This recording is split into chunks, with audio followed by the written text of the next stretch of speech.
€5.000 in 2 dagen. De 24-jarige Diana Al-Mohammed van Dokkum hineert toch dat zij zo gauw haar streefbedrag helje zoeken. Het hield gaat naar aardbevingsslachtoffers in haar thuisland in Syrië. Ik voelde de steun en liefde van mensen. Het ging echt door en mensen delen het met hun eigen netwerk. Toen besef ik dat ik doe iets goed en dat het levert wat op. Diana en haar familie komen uit het eerste van Syrië, dat net troffen is door de aardbeving. Maar Diana had wel een soort vreun in het rampgebied in Turkije. Doet zij beelden van de ravage zag, kon ze die maar dreig van haar oor zetten. Ik ben ook 1 dag niet naar school geweest, doordat ik was de hele nacht, ik sliep niet. De beelden kan ik niet uit mijn hoofd krijgen. Ik denk dat geldt voor alle Syriërs. En dat maakt alle herinneringen van de oorlog ook wakker.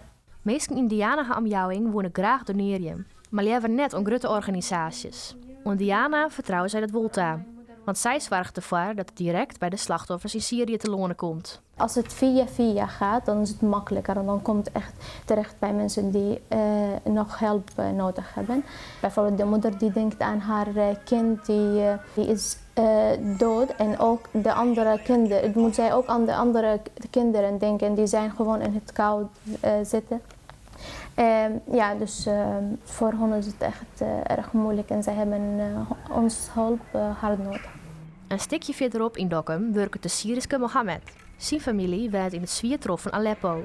Zelfs had Mohammed ook geld inzamelen. Maar Diana, haar grote bedrag, vindt het wel heel bijzonder. Daar ben ik super blij om. Ja, ik ben echt super trots ook van het bedrag. Het wordt alleen maar meer, daar ben ik zeker blij om. Meer dan trots, ja. Geen woorden. Mensen die graag doneren willen, maar het net breed hebben, kunnen nevens Diana ook dichter bij hoe ze helpen. Bigeliks toch Syriërs of Turken in omjouwing bij te staan. Vooral vragen hoe gaat het en wat kan ik voor jou betekenen en kan ik iets doen voor jou. Ja, soms jij kan niks doen, maar het is alleen dat jij vraagt en zo, dat geeft hun een goede gevoel dat zij niet alleen zijn, dat zij niet vergeten. Ja.